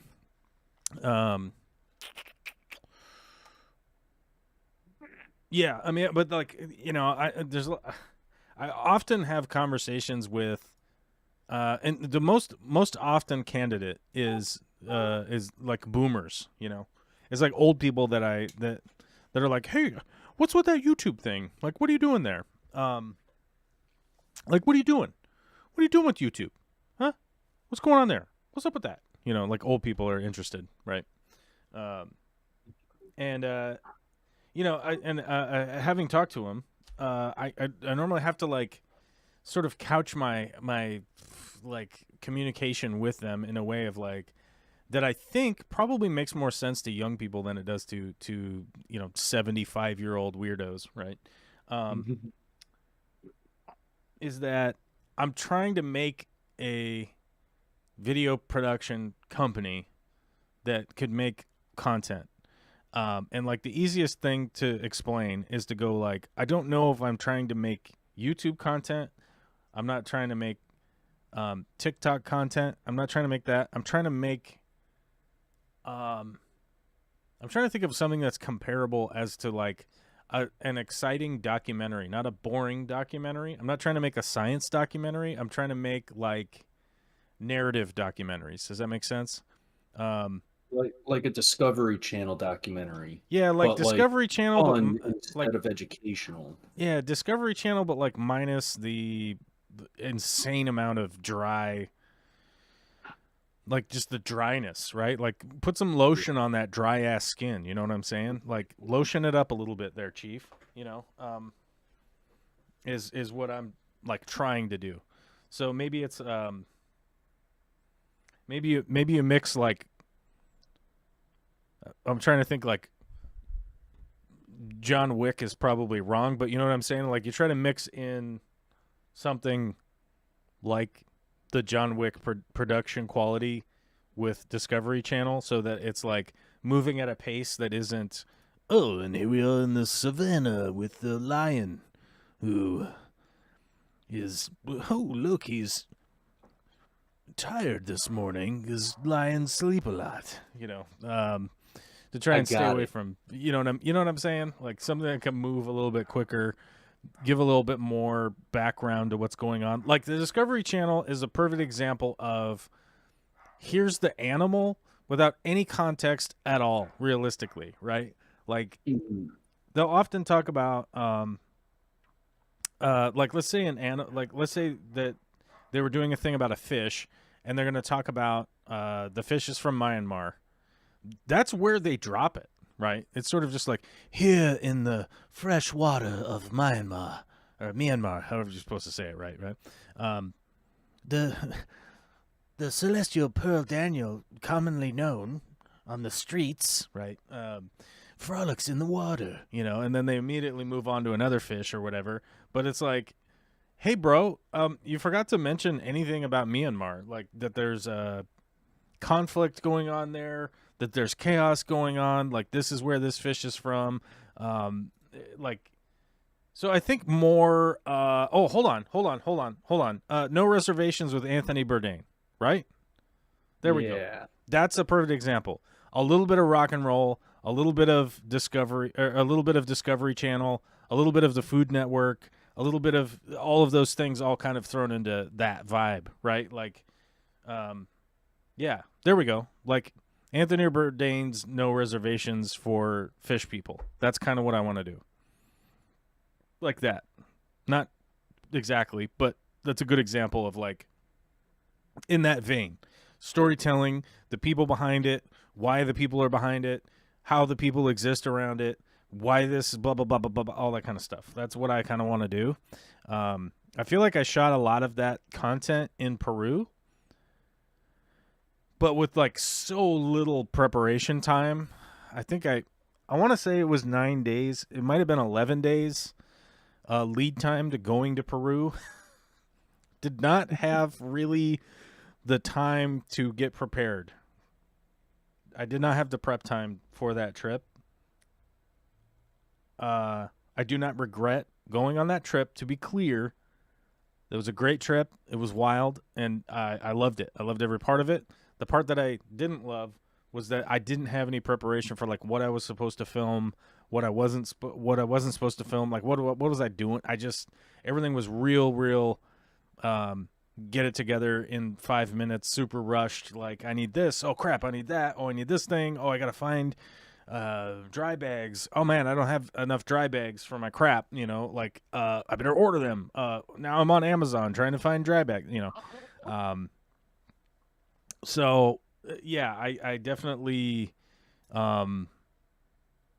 that's kind of the space that I want to be operating in, right? And I don't think you necessarily need to travel the whole entire world in order to make that video type stuff. But that's basically what I'm trying to do. You know, when it boils down to it, like I was going to give you guys the update on the fish room. The fish room's coming along. The studio's coming along. I had to make some changes with some of the wiring I was doing out there. So I had to make some changes, move some outlets, blah, blah, blah. No one cares. Let's be honest. Like, no one really cares. But the conundrum I was having realistically was this door situation. I have an exterior door on the office. The people that installed it were idiots. They did it wrong. It's wrong. It's not good. It's bad. It needs to either get replaced or I need to get rid of the door and wall it up. Does that make sense? Like redo the exterior of the building right there.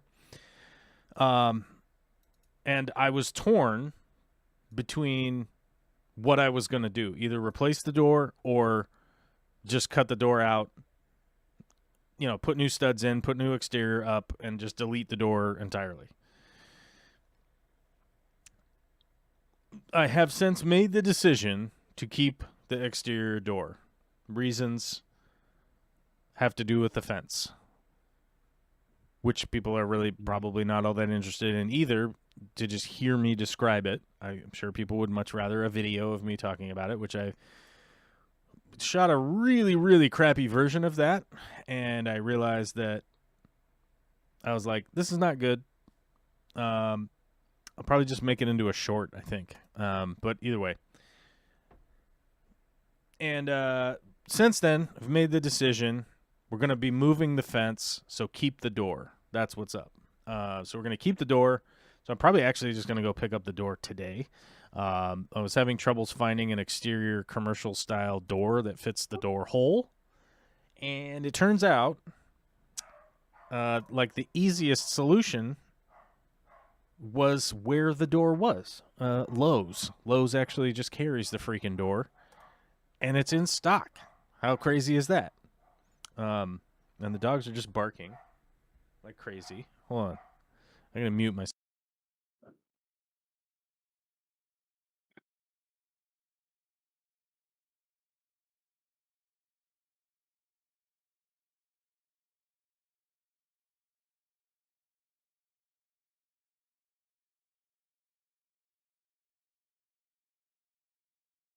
Little baby, where are you going?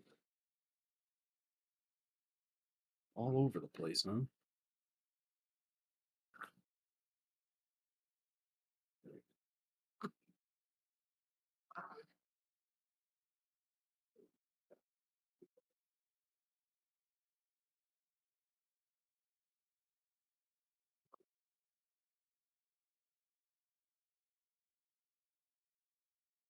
I had to go yell at dogs. You know how that is? Oh, we lost. Sometimes they just got to get yelled at. Just out there barking, like going insane. Just a little while ago, we hired a pest control company to help us out. Because it's like $26 a month. And it was stressing us out to be the only ones trying to track down what bug this is or what bug this isn't, or if a mouse is getting in here or over there, or checking all the traps and stuff. Well, they happen to be here right now. So the dogs are going crazy. And I'm got to just yell at them to make them stop going crazy. Is there a better way? I don't know. Probably. There could be, but like every little noise has been making our dog go like ballistic lately, and it's driving us nuts. So sometimes you just got to yell at her to get her to stop. Yeah, sometimes you just got to yell at them. I don't know. The damn dogs. 2 member posts. Alyssa can't even believe 51 months. She can't even believe it. Her mind is blown. Anyhow, but yeah, that's the goal. Like we were talking about before, is sort of the no reservation style type content. The big hard part of that is like, it's not only the going out to do the stuff, the filming it, the bringing the film back, it's the editing, it's the making the content, it's the posting the content, it's all of the search engine optimization and thumbnails, and there's just so much that goes into it that, I'm already. I know that like people that are watching YouTube are like, yeah, keep complaining about having a job. It's like, I'm not complaining about having a job. I'm complaining about there only being so many hours in the week. And my daughter got sick again, and that has been super fun. She's had a cold and missed daycare on Friday because she got another cold and was coughing and sneezing all over everybody. And I haven't caught this one. And she's better from it, but she still has like a lingering cough. So we actually took her to the doc today to like get her checked out to make sure that she didn't have like pneumonia or whatever. Turns out the doc was like, yeah, she's fine, doesn't have pneumonia, but here's some whatever to help clear up the post-nasal drip nonsense cough that she has going on. But yeah, it's just a perfect example of like, dealing with the chaos of having a kid, having a full-time job already. A lot of my time is occupied by like working for other people, and that's fine. But it is what it is. We're moving along. And I do realize that nowadays just making short-form content is sort of the way to go, because it's the only thing that is really rewarded by YouTube. So I do a live stream to be for hours on end talking to you guys, just to be contrarian to that, right? The black sheep. That's right. Just get on, have a rambling podcast for a couple hours, and just get punished by YouTube for doing it, right? So it is what it is. Yeah, it'd be really nice to be able to not have to work for somebody else and like have some free time back. Well, I mean, the big issue with that is that like, working for yourself is almost, it's not, well, it's like almost more stressful in certain ways. Likely,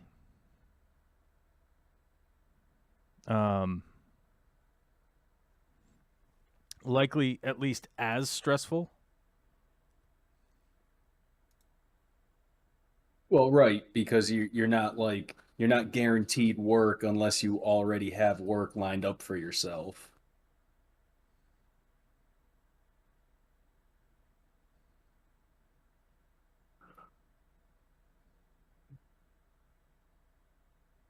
Hold on a second, I just got a weird ass email. Oh, I don't know. I don't know if that's a real email. I don't think it is, but they did a good job. They did a good job almost tricking me. Yeah, I got a good one the other day. I had to look at who sent it, and then the email was just like a bunch of random numbers and letters that sent it to me, and I was like, oh, this isn't real, but it's damn good. Yeah. It's like, that's almost a real email, I think. Probably not, though. Because it's about something I checked on just a little while ago. Like one of my domain hosting things. And it's like, maybe that's real, maybe not. I don't know. But I don't think it's real. So we're just going to delete it. Because why not? What's the worst that could happen? Lose my domain? Oh, bummer. I'll make another one that's called hotfartsfish.com. I can almost guarantee that one doesn't exist. Let's look. Hot farts Come on. fish.com. Is that what I said? Let's look. Yeah. My God, my internet is running so slow today. I don't know why.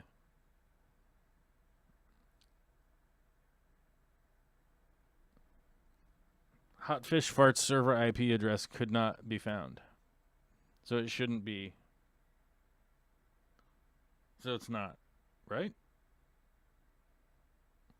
GoDaddy will let you know. They normally do. Why is this not working?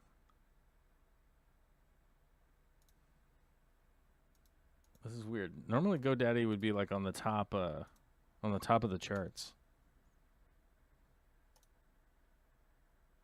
I actually just had a bunch of domain names expire on me. I wasn't gonna pay the renewal fee on them. It's too Okay, much. it legit hotfartsfish.com has literally no matches. So yeah. Let's see. I could just easily come up with a whole new domain. Just like that. Right? Just like that. Just like downtown. Let's see here. Do we have any new members today? No new members today. Okay. Joel, we should start a Penis Boys podcast. We should. If you guys have seen the Penis Boy podcast, that is the funniest damn. Those are some of the funniest sketches I've ever seen. And I will tell you this: I have been attempting to recruit someone else to shoot sketches, like comedy sketches, for at least 5 years. And I'm shooting blanks over here, guys. I don't know what the deal is. There just is nobody locally. I swear. I've barked up all the trees. I've gone to I've helped people with other productions they were making. People just do not show up to shoot sketches. I don't know what the deal is, but they just don't. One of my old buddies that I used to shoot sketches with like 20 years ago, he's just old now and has no time. So I don't know what the deal is. I guess I probably just got to find some like 19-year-olds or something that just have the buckets of endless time. They'll probably like live with their parents or something, so they're not worried about anything and they'll just shoot sketches. I mean, if you want to make it real interesting, I'm sure if you put an ad on Craigslist, you could have 10 people there tomorrow. Oh, no. We're not doing that. We're not doing that, Steve. I have a kid. Okay. Oh, yeah, true. It'd be one thing if I, like, back in the day, like, renting an apartment, no kids, no nothing. Yeah, I probably could have done that, but not now. So I mean, I've asked people, but it's the same thing of like, I don't know if you've ever noticed this, but when you run into old friends, this covers the whole world. This is not unique to me, by the way. But the whole world is like this. You run into old friends. Oh my God, it's so good to see them. And you're like, oh my God, we should get together and do stuff. Like, you call me, I'll call you, blah, blah, blah. Right? Like, everyone has the best of intentions, and it never happens. Right? And I know this for a fact that, like, how to avoid that whole situation. And so I always just ask people, like, yeah, get out your calendar. We'll just set a time, a date. When are we going to do it? We'll put it on the calendar, and then we'll just do it. And if they go like, oh yeah, I don't know, then it's like, oh, you don't want to hang out. It's fine. I'll see you later. Don't. I mean, it's good. It's good to know you. I'll still know you. I appreciate you don't actually want to do anything. It's fine. That's totally fine. You're allowed to not want to do something. It's all good. It doesn't mean we aren't friends. It doesn't mean we aren't friendly. You just don't actually want to do something. That's okay. But you know, like one of my really good buddies, I call him my brother because I've known him forever and we've been through a whole bunch of crazy stuff. He has kids now. I have a kid now. We both have jobs, have careers. He owns a business, blah, blah, blah. So we go every once in a while. It's like, oh, hey, man, how's it going? Like, oh, you're doing good. Oh, I'm doing okay. It's great. We need to get together. Okay. What date works for you? Oh, I can do this day. June, what were we talking about earlier? Like June 3rd or whatever, right? June 3rd, noon? Cool. Where do you want to go? I like barbecue. Okay, let's go to the barbecue place. Boom, boom, boom. Put it on the calendar. And then guess what? When June 3rd comes around, or June 2nd or June 1st or whatever, you're looking at your calendar like, oh, yeah, I have that lunch with that guy. Guess who's going? I'm going. It's on my calendar. That's what I'm going to go do.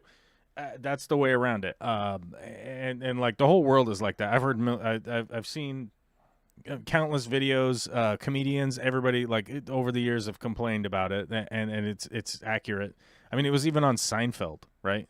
Like a million years ago, whenever Seinfeld was in the early 1800s, right?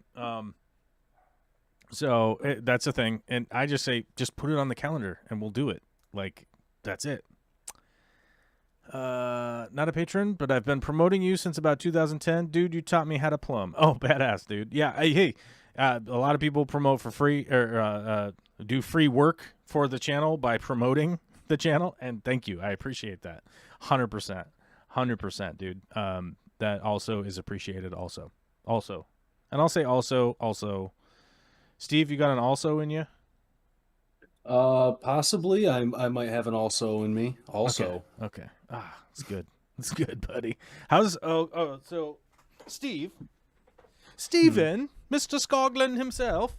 What is going on? How are you adapting to being a dad? Well, I've picked this pacifier up off the floor, I think 3 times now.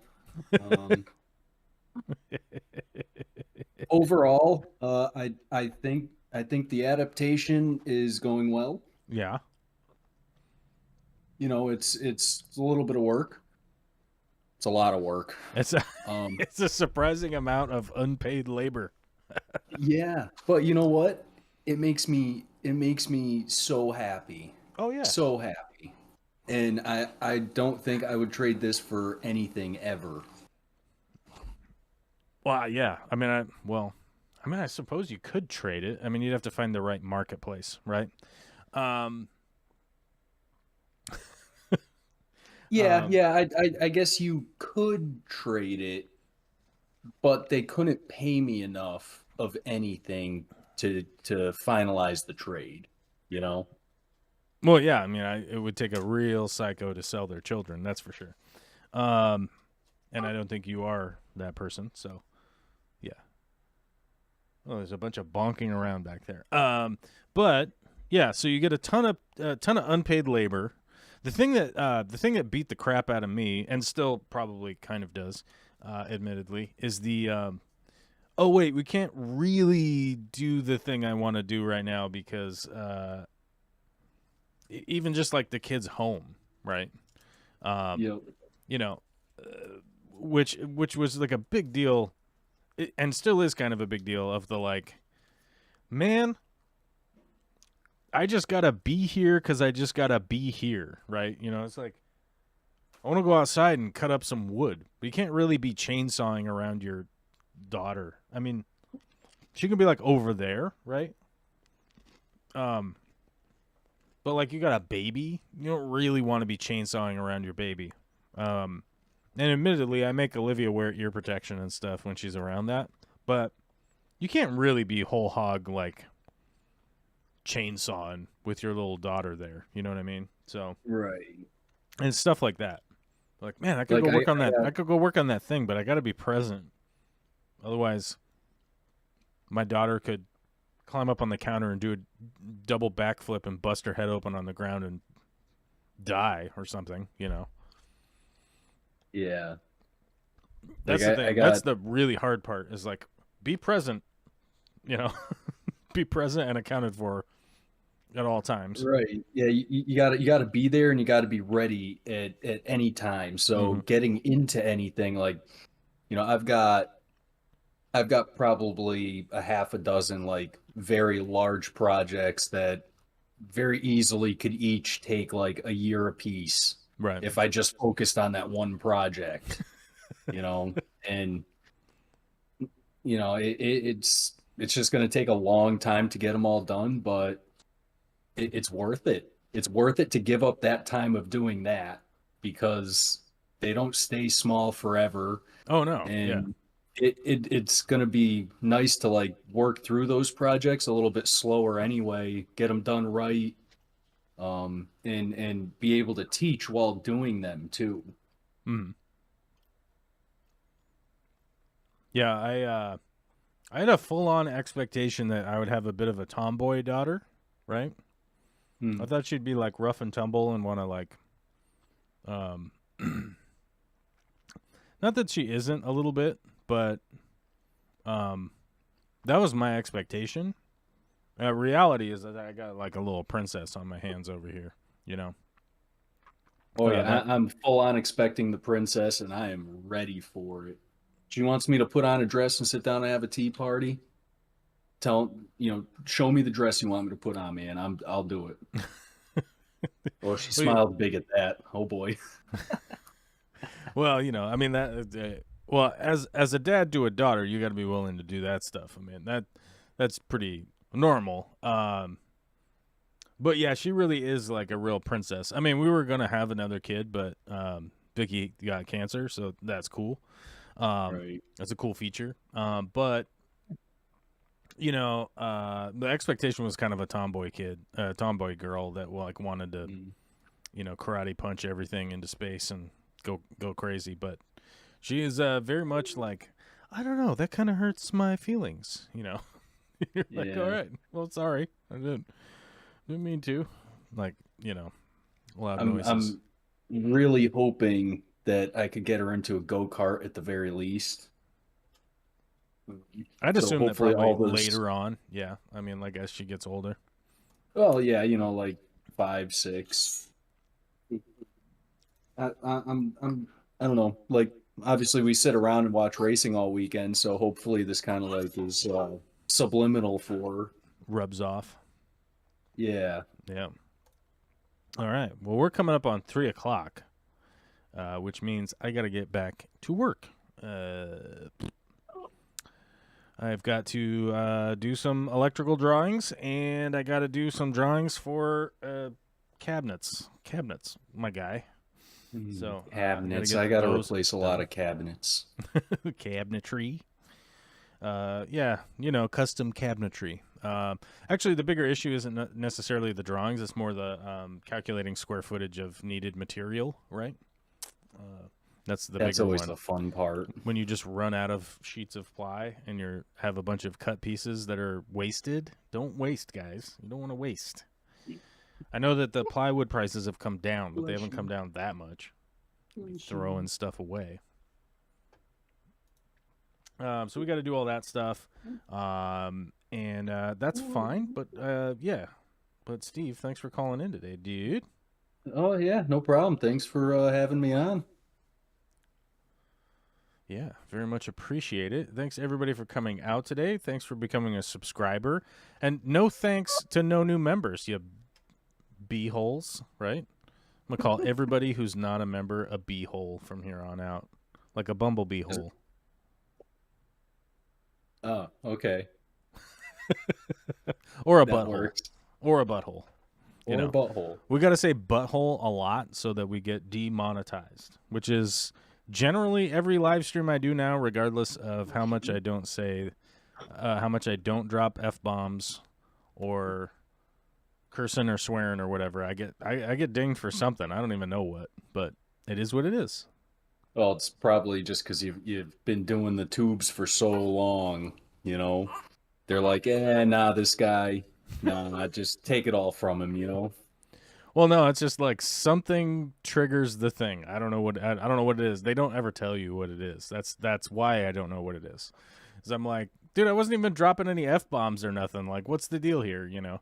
But it could be just because you said COVID, right? Like regardless of the context or anything like that or whatever, it's like just because you said it, it's like, oh, you know. So you're just supposed to infer and figure out what it is that you said or didn't say or whatever, and then not do that anymore. But they don't tell you what it is specifically. So, yeah, it is what it is. But to all the fellow beeholes out there, we'll see you later. Have a good whatever it is, and I fail to remember what it is that we were supposed to talk about that I didn't talk about because 2 hours of rambling. Oh yeah, there's a bunch of stuff here in the notes that we didn't talk about, but you know what? If we had more members, we could live stream tomorrow, but we don't. So it is what it is. There's always next week. There's always next week, boys. Always next week. And here comes the music part, where we'll be quiet for a second. And wait for the music sounds. There we go. Button pushing. Pushing button. Keep pushing the button. Oh, now the button works. Oh, what do we got here?